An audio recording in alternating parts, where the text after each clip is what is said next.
J'ai un homme qui m'a toujours dit, malgré le travail qu'on fait, qui est très dur avec des horaires très longues, qui m'a toujours dit: «Ton travail se termine avec moi».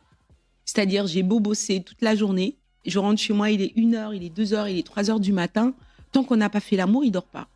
Du coup, je lui disais: «Mais attends, mais je suis ton somnifère mec, je suis crevée quoi, j'ai envie de dormir». Il me dit: «Oui, mais un jour je pourrai plus, donc je préfère en profiter maintenant parce que, demain je ne pourrai plus». Et je comprenais pas. Et là, effectivement, il est aussi en plein dedans. La fin des règles, c'est un espace de parole où les femmes se transmettent leurs histoires et déballent tout. La ménopause sert de point de départ pour parler féminité, transmission et tous les sujets que chaque femme doit redéfinir à la midlife. C'est un récit collectif qui se chuchote à l'oreille. La vie au travail, la vie au lit, les kilos qui ne partent plus, les nuits blanches, mais aussi la libération que cela semble représenter pour beaucoup de femmes.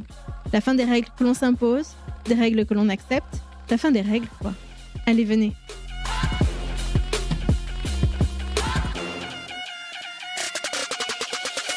On lance ici, on est parti. Super. Bonjour Vicky. Bonjour.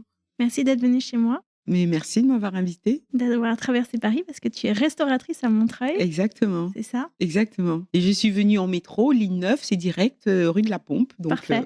c'était parfait. On a été mis en relation par Emmanuel, mon ami, qui est aussi ton ami. Exactement. Ma grande amie qui m'embarque partout et dès qu'elle me dit: «Vicky, tu vas là?» et ben, je prends la route, je suis. Donc c'est pour ça que c'est comme ça que je suis devant toi aujourd'hui. Elle s'est dit que ça pourrait bien matcher, donc je suis vraiment contente. On est là pour parler ménopause Oui. et fringues, si tu veux aussi. Parce que comme tu es habillée, là, je vois, c'est magnifique. Je crois qu'il y aurait beaucoup à dire. Ah, c'est gentil, merci. C'est gentil. Tu as quel âge aujourd'hui? J'ai 57 ans. Tu es ménopausée ou pas encore? Je suis en plein dedans et j'ai même failli ne pas m'en rendre compte que j'étais en ménopause. On m'a retiré mes fibromes en 2013, j'avais 47 ans et par la suite, mon chirurgien m'a proposé de retirer mes ovaires. J'ai dit: «Waouh, génial, plus de règles, plus la prise de tête, à faire attention, les draps sales, mettre des serviettes, mettre une serviette même de bain sur mon lit avant de me coucher, et cetera». J'ai dit: «Mais génial, c'est la liberté». Donc j'ai même pas hésité, j'ai dit: «OK». Et comme en plus de ça, j'étais sûre que je voulais plus jamais d'enfants, j'en avais 3, j'avais déjà bien travaillé. Et mon travail étant celui qu'il est, la restauration, de toute façon, j'ai fait tous mes enfants avant l'ouverture du restaurant. Ça fait 30 ans que je suis restauratrice. J'ai pas eu d'autres enfants après. Il est vrai que j'ai eu une grossesse extra, j'ai eu, Extra-utérine, non? exactement. J'ai eu ça moi aussi. Voilà, j'ai fait, une IVG, et puis donc je savais très bien que je ne voulais plus d'enfants. Après ces 3 là, en fait, mon 4e bébé, jusqu'à la fin de mes jours, c'est le restaurant, c'est déjà pas mal. Donc du coup, on m'a retiré les ovaires à ce moment-là et donc j'ai été libérée, des règles. En fait, pour moi, la ménopause, c'est pas la fin des règles, en fait. La ménopause, je la ressens aujourd'hui, je l'ai aujourd'hui, en fait, je suis en plein dedans. C'est quoi les manifestations que tu ressens aujourd'hui? Alors les manifestations, je te disais tout à l'heure que j'ai failli ne pas m'en rendre compte. Aujourd'hui, j'en parle après recul, hein, parce que tout est arrivé en pleine période où c'était le bouleversement dans ma vie privée, dans ma vie personnelle avec mes gamins, où tout allait très mal. En fait, j'ai raconté ma vie, mais bon, et tant pis pour eux et j'assume. C'est qu'en fait, mes enfants étaient en pleine séparation, enfin mes 2 garçons en même temps étaient en pleine séparation de leur conjointe. Comme on sait, ben, c'est pas toujours facile et en plus, il y avait des enfants, au milieu que malheureusement je ne vois même pas. Donc du coup, bah, tout ça, c'était mon corps, enfin, j'étais tellement triste, stressée, anxieuse, malheureuse pour eux, pour moi, pour nous tous, en fait, pour toute la famille, que, pour moi, c'était tout ce mal-être dans ma famille qui rendait mon corps si différent de d'habitude. J'avais envie de rien.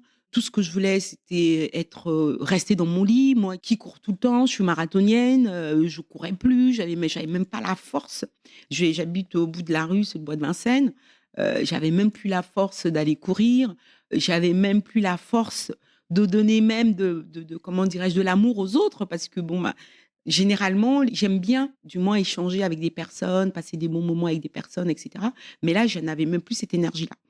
Et en plus, je perdais mes cheveux. J'ai été voir mon médecin en lui disant, toute fière en disant je viens vous voir docteur parce que je crois que j'ai l'alopécie. J'étais contente de pouvoir dire, tu te rends compte, j'étais contente de dire au médecin que j'avais l'alopécie parce que j'avais plus de cheveux.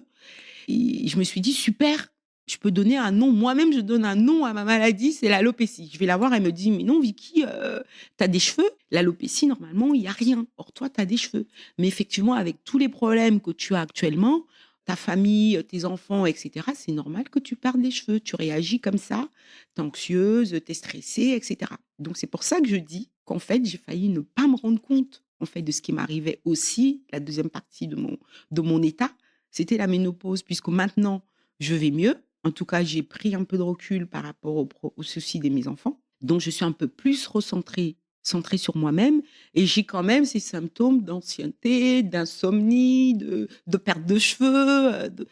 Et en plus, en fait, le truc qui me fait vraiment dire, qui m'a poussée à dire, parce que je suis pas quelqu'un qui consulte les médecins en temps normal, parce que ça, c'est de par ma mère qui, elle a un petit bobo quelque part, elle au médecin, elle a un petit, j'ai vécu comme ça, j'ai vécu là-dedans. Et Dans mon mari, l'hypocondrie de ta maman. ah oui, et mon mari aussi comme ça. Il a mal au bout du doigt, il va voir le médecin. Et donc, moi, du coup, bah, je suis pas du tout médecin. Donc, quand je vais voir un médecin, d'ailleurs, quand elle me voit arriver, je prends même pas de rendez-vous. Elle me voit arriver, elle me reçoit tout de suite parce qu'elle sait que si je suis là, c'est qu'il y a un problème. Ce qui m'a fait vraiment comprendre que je devais être ménopausée, c'est que les bouffées de chaleur et ce truc-là où je suis en nage dans la nuit. Heureusement, c'est que dans la nuit. Là, on va passer toute la journée ensemble, il va rien se passer. Si, t'as dit bouffée de chaleur, mais c'est des sueurs nocturnes, c'est uniquement la nuit en C'est fait. que C'est la ça, hein? nuit. C'est D'accord. que la nuit. Tu transpires beaucoup. Beaucoup. J'ai vraiment des grosses sueurs. Et aussi, ah oui, aussi, le bidon. Je crois que j'ai un bidon d'une femme de 4 mois, quoi. Un sein de 4 mois. Et le truc avec la ménopause, c'est qu'on peut même pas le rentrer parce que je sais pas si ça arrive à toutes les femmes. À un moment donné, tu as le ventre un peu gros, un peu ballonné, là. Tu veux mettre ta jupe, tu rentres et tu rentres le ventre et tu réussis à mettre ta jupe. Mais avec le ventre de la ménopause, tu peux faire ce que tu veux. C'est mort. Et ça ne marche plus. Ça marche pas. Donc c'est ça, je pense, enfin, c'est ça qui m'a fait comprendre que je devais être à un moment de ménopause, ouais. On disait au début que pour toi, le vêtement, c'est important. Ça t'a poussé à changer ta garde-robe, ça? Carrément. En fait, j'ai changé ma garde-robe pour 2 raisons. La première raison, c'est que je suis quelqu'un, j'ai pas de limite en fait, j'ai pas d'a priori, j'ai pas de oui, ça je porte pas, c'est pas parce que j'ai 50 ans ou j'ai 55 ans, je vais pas mettre une mini-jupe si j'ai envie. En fait, je la mets parce que je me sens bien dedans. Mais là, quand même, j'ai commencé à me dire: «Bon Vicky, quand même, il faut arrêter, arrête la mini-jupe». Ah, tu t'es mis des limites? Ouais, quand même. Et puis je suis grand-mère maintenant, je me dis: «Bon quand même». Mais j'ai changé de garde-robe, oui, à cause de mon ventre. Parce que, il faut déjà que la silhouette me plaise à moi. Quand je mets mon vêtement, que je me regarde dans la glace, si je me plais pas, je vais pas sortir comme ça. Or si moi-même je me plais, tu diras ce que tu veux, moi je suis bien dans mon vêtement, donc il y a pas de souci. Qu'est-ce qui a changé exactement dans ce que tu choisis maintenant comme vêtement? Il y a plus de mini-jupe, mais ça, c'est extrême. Qu'est-ce qu'il y a Il d'autre? y a plus de mini-jupe, mais il y a des mini-shorts. Il y a plus de mini-jupe, il y a plus de vêtements serrés, en fait. Tout C'est le simplement parce confort que tu privilégies d'abord? le confort est quelque chose de pas joli, parce que ça ne me plaît pas. Par exemple, si j'ai une robe serrée, une robe, droite, le petit ballonnement là qui ressort, ça me plaît pas. Ouais, d'accord, donc c'est pour l'allure. Oui, et c'est personnel, hein, c'est même pas vis-à-vis de quelqu'un, c'est vis-à-vis de moi, c'est par rapport à moi. Est-ce qu'il y a des matières ou des couleurs que tu portes plus ou Non, ça par contre, je pas pense du que je tout? pourrais Sur le pas. Au style, rien contraire, n'a j'adore changé? les couleurs, j'adore le mélange de couleurs. Au contraire, je pense même qu'on devrait toutes mettre de la couleur parce que quand tu es déprimé, quand il fait pas beau, avec le temps qu'on a actuellement, on sait même plus, apparemment on est en été pratiquement, mais bon, ben, en mettant de la couleur, bah, tout de suite ça égaye tout et tout le monde et même ça donne envie, enfin, ça nous égaye déjà nous-mêmes au niveau du visage et ça égaye l'autre aussi en face. On fait plaisir à l'autre en même temps, je pense, hein. Quand on est dans un métier d'accueil comme le tien, effectivement, c'est très important de penser à ça. Ça a eu des répercussions sur ton travail? Ce que tu vis, tu parles d'insomnie, ça doit pas être facile? Répercussions, j'ai envie de dire non, parce que la restauration, j'ai envie de dire, on est un peu comme des robots, en fait, quand on travaille dans la restauration. Alors je sais pas, je vais parler pour moi, que je sois fatiguée ou pas fatiguée, que je sois malade ou pas malade, quand c'est l'heure, c'est l'heure. Je me rappelle après la fin de mon service que j'ai bobo ici ou bobo là, ou que je suis fatiguée ou que j'ai pas dormi. Parce qu'en fait, je peux pas me permettre de ne pas être là. Je peux pas me permettre, de dire: «Bon, je suis malade, je vais pas travailler», j'ai pas c'est pas c'est une petite société, une petite structure familiale, donc quand il en manque un, ça se ressent tout de suite, quoi. En plus, c'est un métier, tu pas là aujourd'hui, t'es pas là demain, il y en a d'autres qui attendent, donc donc tu sais, tu dois tu dois te battre pour ta place jusqu'au bout, hein. On a vite fait, next, tu plus là, bon. Ouais, tu pas de place pour écouter ton corps, en fait, Non, hein. du tout. Et pourtant, je l'écoute beaucoup. Et pourtant, je l'écoute beaucoup. C'est bien pour ça que je me permets de dire que je vais pas voir le médecin, régulièrement. Enfin, pour un oui, pour un non, j'écoute mon corps. Si, si. Je su l'écouter, par exemple, j'adore la course à pied, par exemple. Je cours beaucoup, enfin, j'ai couru beaucoup. Quand mon corps me disait: «Bon, bah, Vicky, tu vas faire, 10 kilomètres», moi, je faisais que 10 kilomètres, alors que ma tête me disait, «Tu vas en f» quand je partais de chez moi, je me disais: «Je vais faire 15 kilomètres». Donc j'écoute mon corps. Et si par exemple, quand les bobos, ont commencé parce que là maintenant mes genoux quand je descends les escaliers, j'entends crac, crac, crac, ça tout est foutu, mais je veux pas lâcher l'affaire. Donc j'y vais quand même, mais je cours différemment. C'est plus, de toute façon je peux plus. De toute façon je peux plus. Tu sens que les articulations, ça devient plus Ah difficile. oui et Les j'ai douleurs envie articulaires aussi, oui, c'est j'ai même envie de te dire mmh. que je pense aussi, que la ménopause aussi, joue là-dessus, hein. On est fatigué, le corps est fatigué, mais on l'écoute pas forcément. Enfin, on l'écoute pas toujours. Il faut l'écouter, mais pas trop, parce que si on l'écoute trop, on fait plus rien. Or, on a besoin encore on a encore plein de choses à faire, on a encore envie de plein de choses. Donc voilà. Est-ce que tu te soignes toute seule, du coup, si tu vas pas voir ton médecin? C'est quoi tes remèdes à toi? Alors mes remèdes à moi, si remède il y a, c'est, j'ai bobo, bah, j'arrête un moment. Par exemple, si je cours et que j'ai mal en courant et ben j'irai pas courir, demain. Je laisse mon corps voilà, le repos de mon corps. Mais, des choses que j'avale, non, non, mais sinon je suis très jus de gingembre, je suis très jus de bissap. Je peux même prendre du gingembre et le mâchouiller comme ça. En hiver, je passe mon hiver à mâchouiller, le jus de gingembre. Je passe, mon temps à boire, du thé. J'adore le thé, la tisane au thym. Thym et laurier, j'adore ça. Je pense qu'on a inventé ça pour moi, parce que je trouve ça tellement bon. Sûrement que ça a des bienfaits, parce que je t'avoue que je suis pas quelqu'un, qui regarde, qui essaye de comprendre. En fait, si ça me fait du bien, si j'apprécie, je le fais. Je disais, par exemple, aujourd'hui, j'ai bu comment je vais appeler ça? Une tisane, voilà, on va dire. C'est une tisane à la peau de patate douce. C'est mon mari qui m'a emmené ça. Il m'a dit: «Oui, il paraît que la tisane, enfin, en tout cas, l'eau bouillie», je sais pas comment t'appeler ça. Une tisane à la peau de patate douce, il paraît que c'est bon. J'ai même pas essayé de comprendre. C'est mon mari qui me le dit et puis lui, il est très, axé sur, le corps, comme je vous le disais, il fait attention à tout. Il a bobo là, il va consulter. Il a ceci, il va aller fouiller. C'est pas du tout donc j'ai envie de dire, c'est peut-être lui mon médecin finalement. Donc il m'a dit: «Bah, il paraît que c'est bon».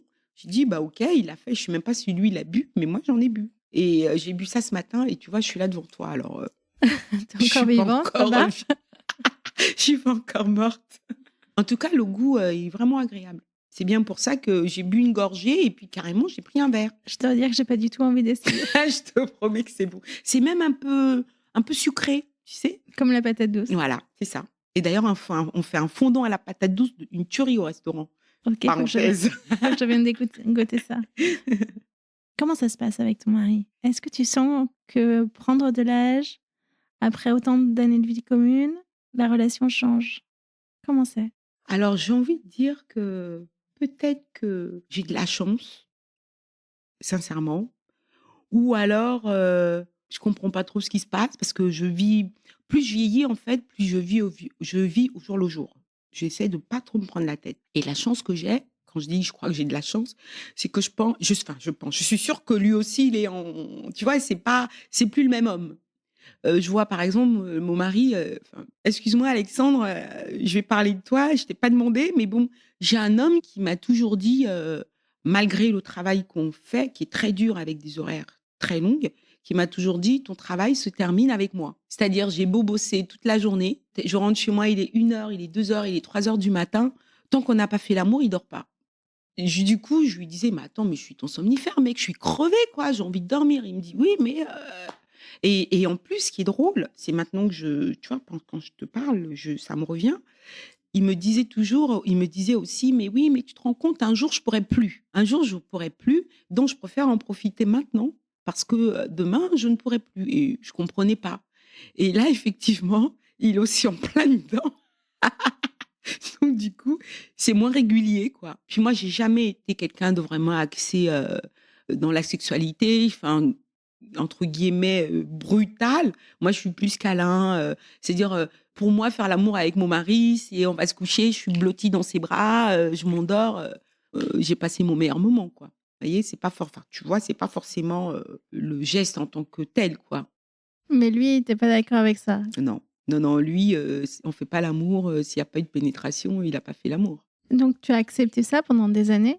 J'ai accepté ça pendant des années parce que aussi, c'est peut-être mon éducation, c'est peut-être ma génération qui fait que on dit pas non. Parce que même si on dit non et que il ne l'entend pas, et ben au final, on dit OK. Et puis même, je sais même qu'il m'est arrivé de dire bon, OK, au moins comme ça, je suis tranquille, je dors.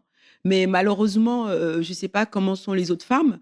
Après l'amour, si on n'en avait pas vraiment envie, ben on dort pas tout de suite. Et on voit l'autre à côté qui ronfle parce que justement lui, il a eu son, comme je dis, son somnifère. Et que moi, en fait, c'était plus. Donc, du coup, ouais, c'est pas forcément agréable. Mais bon, j'ai vécu comme ça et au fur et à mesure du temps, ça ne devient plus un problème, je pense. Je crois qu'on l'occulte, ça fait partie de la vie, quoi. De notre vie, du moins. Et aujourd'hui, donc, tu dis que c'est moins régulier. Comment ça se passe? Est-ce que ça se transforme? Est-ce que ça ressemble plus à ce que tu aimes toi ou pas spécialement? Et ben, je pense que c'est pour ça que je disais aussi que j'ai de la chance parce que ça ressemble plus à ce que je veux moi. Parce que il prend plus le temps. Comme il est fatigué, ben moi je peux en profiter pour me blottir. Et puis il s'endort comme ça, on s'endort comme ça. Et moi, au contraire, c'est génial. Pour moi, c'est. Pardon, Alexandre. Si je me retrouve sans mari, je viendrai t'attraper.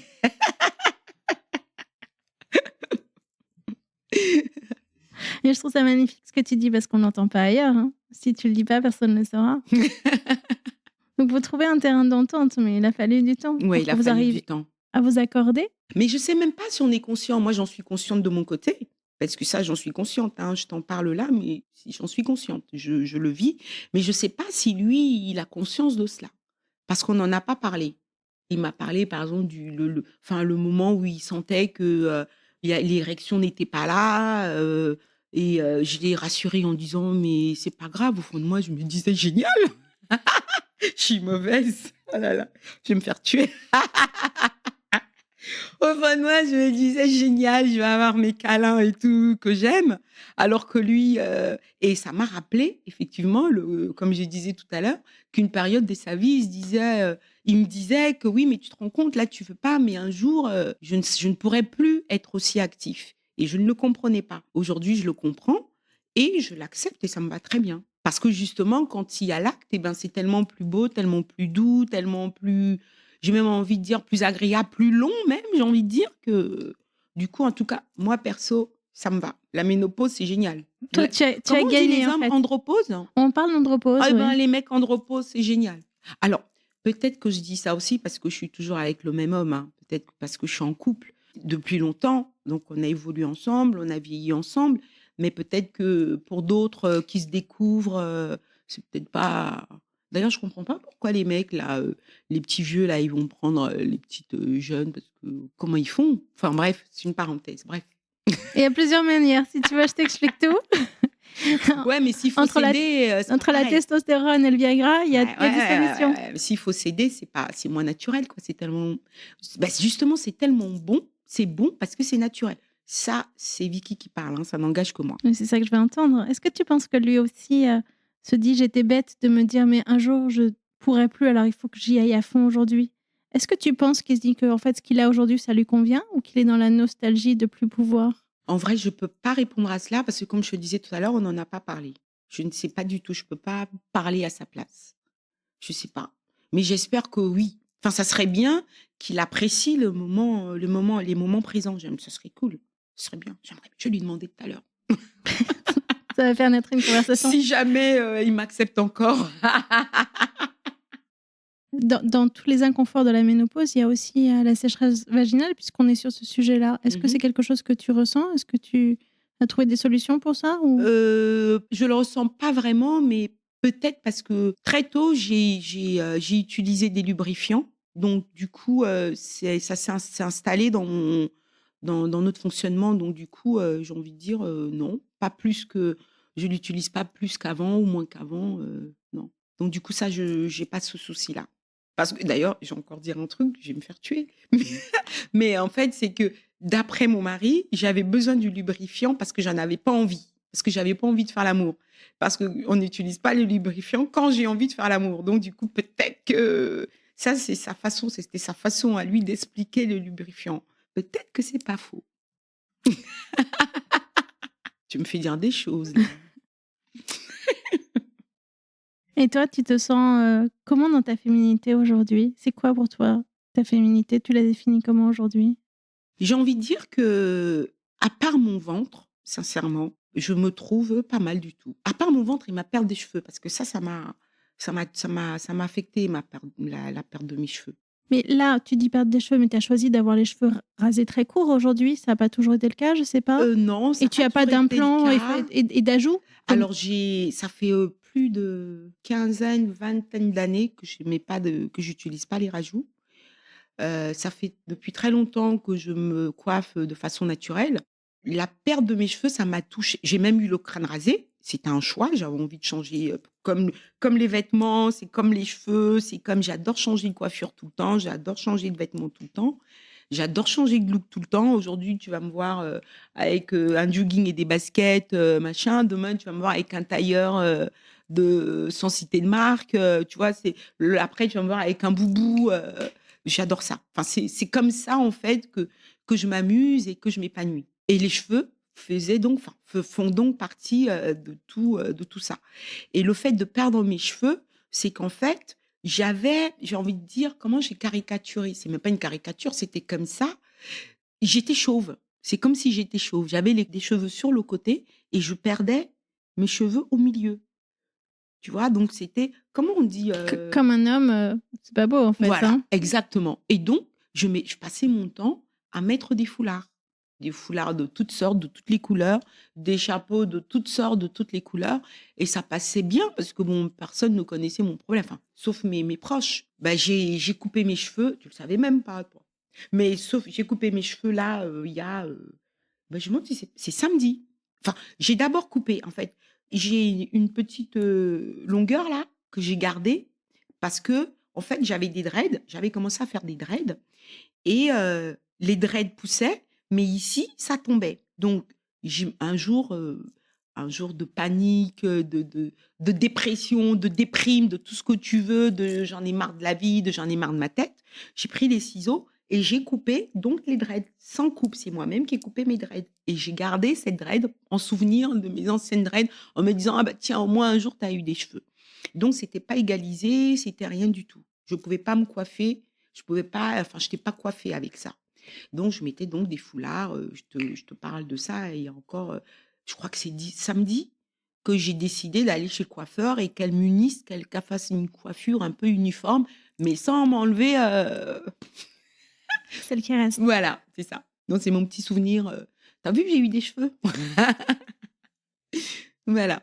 C'est ça la féminité pour toi, c'est le vêtement, c'est les cheveux, c'est ça? C'est me sentir bien dans mon corps, en fait. C'est de me sentir bien, c'est que quand je me regarde, je dise, «Bon Vicky, ça va». C'est me plaire à moi-même, voilà, très important. Ça a toujours été ça? J'ai envie de dire non parce que j'ai pas toujours été entourée, de personnes, qui reconnaissaient que j'étais jolie. J'ai envie de dire ça entre parenthèses parce que j'arrive pas, enfin, je trouve pas le mot exact. Et puis en plus de ça, quand j'étais petite, j'étais un peu garçon manqué. J'ai eu la poitrine qui s'est développée très rapidement. Quand je dis ça, on va dire: «Ah bon, mais où?» Bah, j'ai eu une poitrine où je baissais la tête, je la rencontrais. Donc très tôt, j'ai mis des grands t-shirts parce que j'étais pas à l'aise avec ça. En sixième, les garçons se moquaient de moi parce que j'avais une poitrine, énorme. Donc pour moi, c'était pas joli. J'ai commencé à plaire aux personnes beaucoup plus âgées que moi. D'ailleurs, moi-même, j'ai toujours été attirée par des hommes beaucoup plus âgés que moi. Ton mari, il est plus vieux que toi? Il a 8 ans de plus que moi. J'ai toujours été attirée par des personnes plus âgées que moi. J'ai envie de dire, il reconnaissait, il me redonnait confiance. Alors que les petits jeunes, les gens de mon âge, c'était pas ça du tout. C'était pas, c'était en plus, c'est les gamins entre nous en sixième, en cinquième, c'est pas les meilleurs potes, quoi. Non, c'est pas l'âge où les garçons s'intéressent aux filles. C'est pas sympa. En plus, moi, je suis de la génération où j'étais la seule, noire de ma classe j'ai envie de dire, du CM1 à la quatrième. Donc je suis la seule noire de ma classe pendant toute cette scolarité-là et en plus de ça, j'ai des gros seins, c'était pas facile. Je me battais tous les jours. Donc la féminité, je l'ai connue, je l'ai acceptée après, je l'ai aimée après et je vais pas la lâcher et c'est d'ailleurs, je dis là, je suis l'une des personnes qui disent qu'à 50 ans, la ménopause et cetera, au contraire. J'ai même envie de dire que c'est dommage qu'on nous reflète, si je puis dire, le corps ou le visage, d'une femme, finie, dépérie, alors que non, au contraire. C'est là où, je pense qu'on est les plus, puisque nous-mêmes on sait qui on est, on sait déjà tout ce qu'on a traversé pour en arriver là. Pour arriver à s'accepter, à se connaître, à se comprendre. Donc au contraire, on devrait plutôt nous dire, «Bravo, illuminez-vous, lâchez-vous», au contraire, on devrait nous aider, dans ce sens-là. Mais bon, la chance qu'on a quand même, c'est que les filles entre nous, on s'entraide, on est là les unes pour les autres et je pense que c'est énorme. Tu trouves qu'il y a plus de paroles? Oui. Ah oui, moi avec mes copines, on en parle, on en rigole. J'ai une copine dernièrement, elle a je vais pas citer son nom, elle est en préménopause. Elle arrive au restaurant, paniquée: «Vicky, je comprends pas». Elle devait venir dîner. «Vicky, je comprends pas, je suis trompée, pourtant je viens de les avoir mes règles, c'est fini et puis là, je comprends pas» et la chance qu'on a, c'est que j'habite pas loin du resto, donc je pars en courant récupérer un change, machin et puis il y avait elle était accompagnée, mon mari était là, on voit les mecs qui baissent la tête, nous on est là, à parler de nos trucs, je dis: «Mais» je trouve ça génial, quoi. C'est génial. Elle s'y attendait pas, pour elle, enfin c'est drôle, moi je trouve et en plus on se trouve des solutions les unes les autres, quoi. On en parle en tout cas moi j'en parle librement. Tous mes enfants savent dans quelle situation je me trouve. De toute façon c'est facile, «Ouais mais moi je suis en ménopause», je veux que tout le monde le sache d'ailleurs. Au restaurant, toutes les personnes qui me parlent, avec qui j'ai un échange, ils le savent, hein, les proches parce que bon, maintenant mes clients sont mes copains. Donc j'en parle vraiment sans souci, au contraire. Ça t'a été transmis par ta maman, tu penses, cette capacité à en parler librement? Ouh là, pas D'où du ça tout, vient? pas du tout. Mais alors là, pas du tout. J'ai une maman, très pudique qui a été élevée, par des bonnes sœurs et en plus dans notre culture, on parle pas de tout ça. Et tu vois, maintenant que je t'en parle, que je parle de ça, ça me fait même penser que je risquais même pas de parler de ça avec ma mère parce que ma mère, si on lui disait là aujourd'hui, elle a 76 ans, elle est 48, elle va avoir 76 ans. Si on lui dit là aujourd'hui, «Isabelle, tu vas avoir un bébé», elle va courir pour en avoir un. Ce que je veux dire par là, c'est que la ménopause, comme on le sait toutes, c'est la fin de règles, oui, mais c'est aussi la possibilité d'avoir des enfants. Donc ma mère, elle a toujours voulu avoir des enfants, plein d'enfants. Elle en a 2, c'était pas suffisant et elle les a eus avec beaucoup de difficultés. Donc toute sa vie, elle a toujours voulu avoir un enfant. C'est pour ça que d'autres enfants. C'est pour ça que je dis que là, à son âge, 76 ans, si on lui dit, «Isabelle, tu C'est encore possible. ah, c'est encore possible, je crois qu'elle va courir pour prendre sa place. Maman, c'est gentil ce que je dis et en plus de ça, la pauvre non, parce que je pense qu'elle a enfin, elle arrive à accepter quand même le bonheur la chance qu'elle a. Parce que quand on reste bloqué comme ça sur un truc, «Je veux un enfant, je veux un enfant», on profite peut-être pas de ceux qui sont à côté, de ceux qui sont déjà là. Donc maintenant, je pense que à son âge, elle a compris qu'elle en a 2 et que, merci mon Dieu, ils sont là, ils vont bien, et puis ils sont là pour moi, on l'aime très fort, on le lui montre, elle le sait, donc je pense que ça va. Moi je suis l'aînée, elle m'a eu, elle avait 20 ans. Elle a été grand-mère à 38 ans, tu vois? Donc très tôt. Je pense de mémoire que ma mère est tombée enceinte alors qu'elle était déjà grand-mère 2 fois, pour dire à quel point elle essayait, toutes les possibilités, qu'elle pouvait avoir pour en avoir un. Ah, parce qu'après toi, elle a mis 20 ans à retomber enceinte. Après moi, elle a eu ma petite sœur, on a 8 ans de différence. Elle en a pas d'autres. Ce que je dis, c'est qu'elle a été grand-mère pour la première fois à 38 ans. Moi, elle m'a eu quand elle avait 20 ans. À 38 ans, elle a été grand-mère. Dans mes souvenirs, il faut que je calcule, elle est tombée enceinte parce qu'elle voulait toujours être à nouveau maman. Il me semble que dans mes souvenirs, elle est tombée enceinte, elle était déjà grand-mère 2 fois. Moi, j'ai 3 enfants. Malheureusement, ça a pas marché, ça a pas tenu et je me rappelle lui avoir dit, après cela que: «Maman, de toute façon, ton bébé là, non, on n'en veut pas parce que OK, tu vas peut-être nous faire un petit frère» parce que moi, j'ai toujours voulu avoir un petit frère. «Tu vas nous faire un petit frère, mais il sera là et puis toi, on te perdra peut-être. Donc à choisir, je préfère te garder toi vivante et on oublie, ce truc d'enfant là. Donc si je l'écoutais ma mère, j'aurais 10 gosses,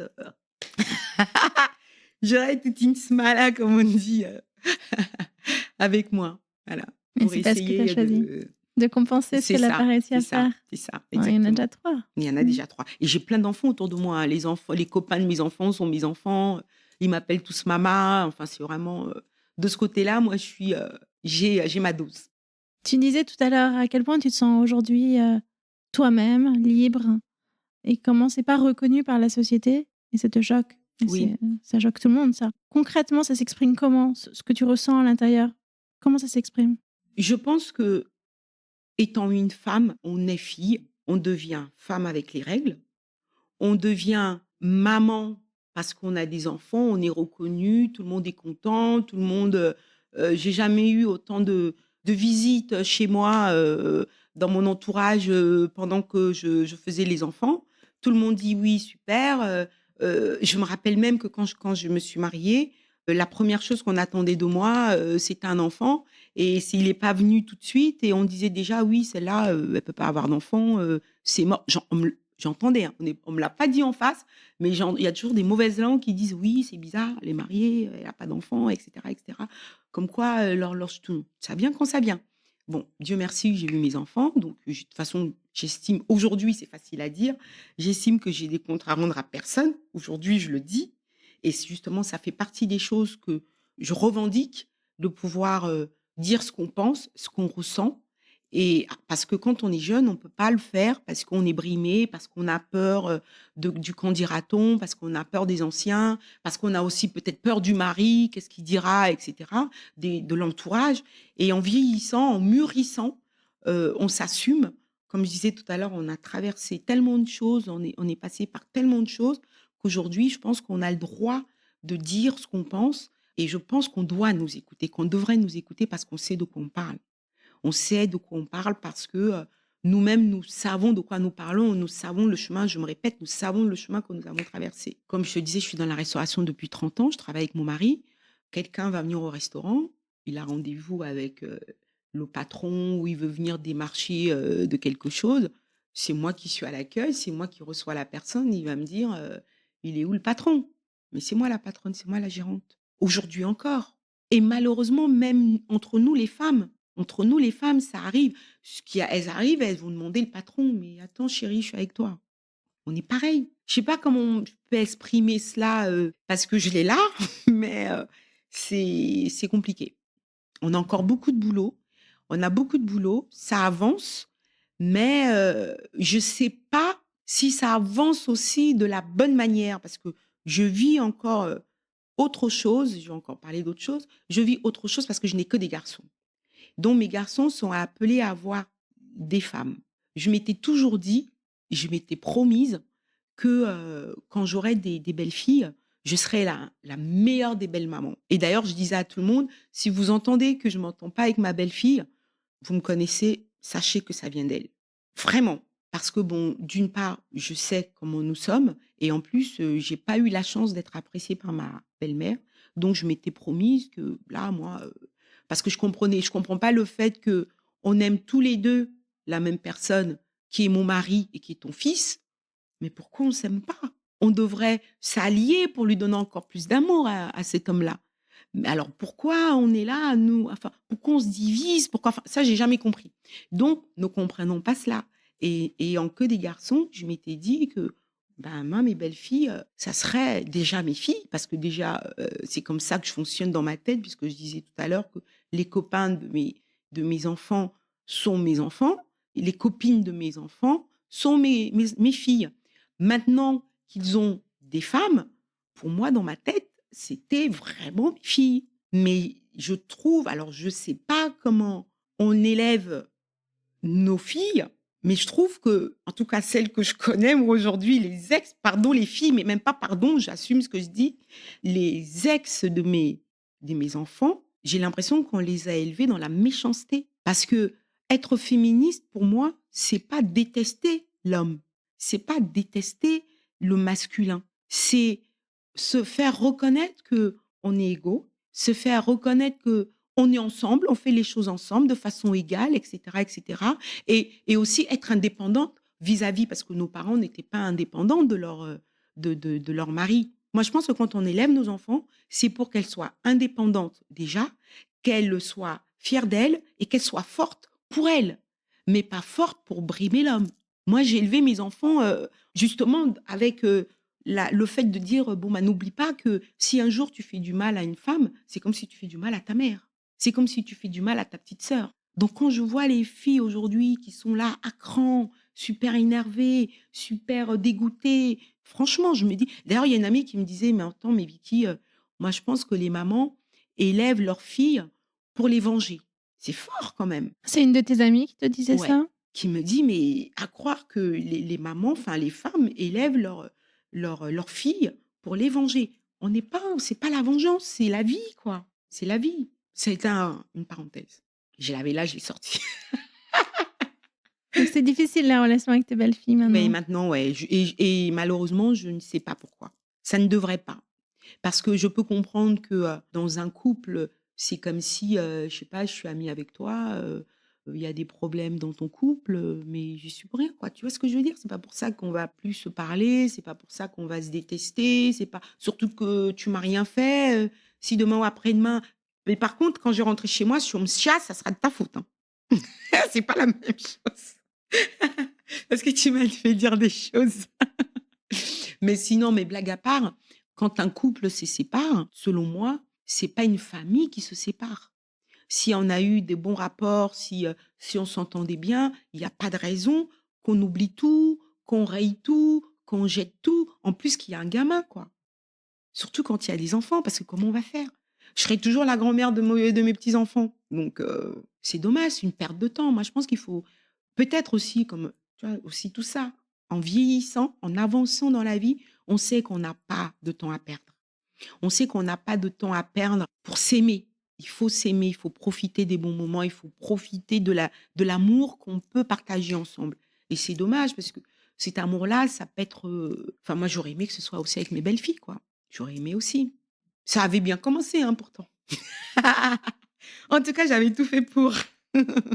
Après, bon, ben, le truc, l'avenir nous le dira, mais quand quelque chose, quand tu es blessé, hein, c'est plus, ça sera plus la même chose, ça c'est sûr. Elles changeront peut-être d'avis en t'écoutant? Elle l'aurait déjà fait, parce que je suis vraiment transparente, hein. Je suis quelqu'un qui a vraiment les bras ouverts, et je suis quelqu'un, je veux dire, entre mon fils et ma belle-fille, s'il y a quelque chose qui va pas, si je pense, parce que ça n'engage que moi toujours, si je pense que mon fils, a mal joué, c'est pas parce que c'est mon fils que je vais dire, «Bravo», je vais lui dire: «Non chérie, ça se fait pas, ce que tu as fait, c'est pas bon». Donc je suis pas du tout, parce que justement, je pensais que c'était ma fille.